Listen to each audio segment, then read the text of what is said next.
Hi, it's time for another verb of the day. Today's verb is protest.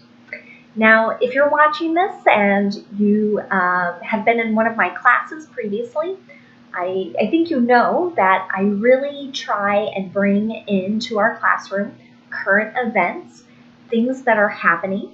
So I chose this word protest because if you've been following TV news or reading newspapers, you've probably seen this word used a great deal in the last week or 10 days, particularly if you're living here in the United States. I want to share that I don't feel like an expert on this matter at all, so I plan on putting some additional video links in the comment section to this video so that if you have additional questions about what's going on, you can consult those sources for some more information as well. So now, let's dive into kind of our normal path of study here. Protest, as a verb, can have a couple different meanings. The first meaning is to express an objection to what someone has said or done. Now, this particular definition is what you might be thinking of when you hear this word protest. There are many people expressing objections to what happened in Minneapolis, Minnesota, to George Floyd. And I'm going to share some other sentences that connect to that particular meaning later on in this video.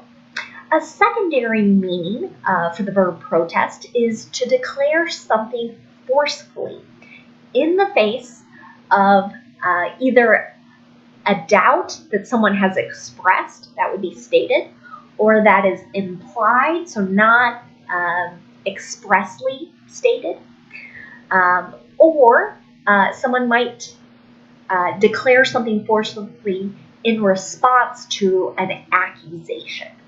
So sometimes if you have children, perhaps you tell them, hey, it's bedtime, and then they forcefully respond to you and saying, nope, I'm not going to do it, I'm not going to bed. We could kind of describe the child as protesting in that moment. So protest is a regular verb. If we want to make the progressive form, all we need to do is add ing to make protesting. To form the past tense and participle forms of the verb, all we're going to do is add ed to the end of the word. Because this verb ends in a T sound, this ed is going to make an id sound. Protested. Protested. It adds an extra syllable. Let's look at some phrasal verbs that you might hear with the verb protest. And there really are only two that I think you're going to hear. It's protest about and protest against. And what you can see from my notes here is that they really have the same meaning.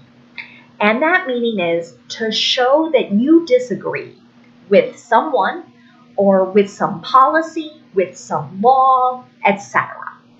As I scanned newspaper articles from this last week, I felt like I was seeing protest about from more UK-based publications, or British English tended to use protest about, whereas US-based writers and publications were using protest against. I think you could probably use either one and people will understand what you mean by those, but that was just something I was observing as I thought about the verb protest. So let's look at a couple example sentences with protest about and then protest against. First sentence. Many people have protested about racism for decades. So you don't always have to indicate what someone is protesting when you talk about that verb, but sometimes it can help others understand what issue is being debated or contested or disagreed with. So, and this sentence is very true in the United States history. These types of protests have happened before, and I think they're going to continue to happen until we have real change. Let's look at another example sentence with this phrasal verb protest against. Thousands protested against police violence this past weekend in honor of George Floyd. So again, that sentence I borrowed from a newspaper article that I was reading earlier this week. I want us to continue looking at how we might use the verb protest in different verb tenses. Today, we'll look at the simple past tense, the present perfect, and simple future. Let's start with the simple past tense. If you'll remember, to form the past tense for this verb, all we need to do is add ed. And in the affirmative, it doesn't matter what our subject is, that verb is going to stay the same. So here's a sample sentence. People protested at the county courthouse yesterday. So with simple past, we're talking about a completed action that happened at a definite time. And that's what that sentence conveys. To make negative simple past tense, we're going to use did not, or the contraction didn't, and then the base verb. And again, this is the same no matter what the subject is. They didn't protest last week due to the city's curfew. So some cities have encouraged or told people that they need to stay at home during, could be anywhere from like 8 to 10 hour periods, particularly when it is dark out, to encourage safety or limit any danger that might present itself at night. If we want to make a yes or no question, all I need to do is start with did, then my subject, and then my base verb. So if someone asked you the question, did you protest? You might have been in a conversation talking about what you did the prior weekend or the past day. You might be talking about the events that are occurring. So they're asking about perhaps a specific time. Did you protest yesterday? Did you protest last weekend? Let's look at present perfect. This verb tense can also be used to describe an action that happened in the past, but at an indefinite time. So here we don't know, was it last week, last month, or last year? Or it could describe an action that started in the past and continues into the present. Here is an affirmative example of that, and then we'll talk about how we make that. Millions of people have protested against racism. So in this sentence, we're talking about these could be actions that have started 50 years ago and continued at different intervals. We could be talking about actions that started 2 weeks ago and continue into the present. But to make the present perfect, I'm going to use either have or has, and then the participle form, which is the same as the past tense in this case. If I want to make a negative sentence in present perfect, I'm going to follow that same pattern with have or has, but I'll insert not after that word, or I could use the contraction haven't or hasn't, and then the participle form. Here's an example of that. He hasn't protested because he has been afraid of catching COVID-19. So, and this is a fear that some people share. They support the protesters, they support the ideas and messages that they're sharing, but they're at the same time also worried about being in a crowd where there is shouting and particles could be passing through the air and potentially making others sick.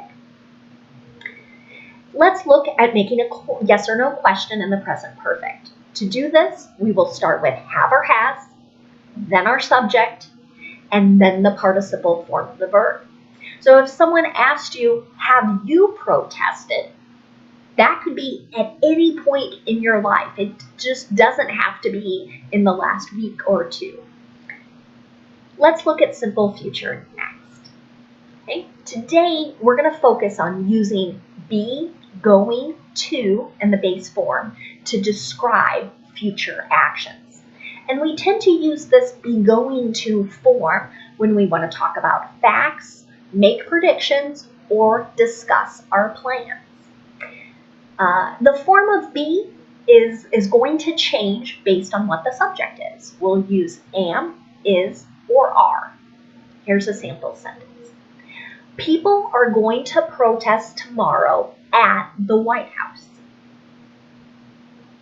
If we want to make a negative sentence in simple future, we're going to insert not after our be verb. She isn't going to protest tomorrow because she has to work. And this is another statement that I've heard other people share. Again, I support what's going on, but I have these other commitments that I'm taking care of children, or I'm doing this, and I haven't been able to go out and show my support. Let's look at making a yes or no question. To do this in simple future using be going to, we're going to start with the form of be that matches our subject. That comes next. And then we'll use going to in our base verb. Are you going to protest is asking tomorrow, next weekend, at some point in the future, are you going to join in with these activities? Next, let's look at some related words to the verb protest. And the first is a noun that has the exact same spelling and the exact same pronunciation as our verb. And just like our verb, this can also have two main different meanings. So the first meaning here is a statement or action expressing disapproval of something or objection to something.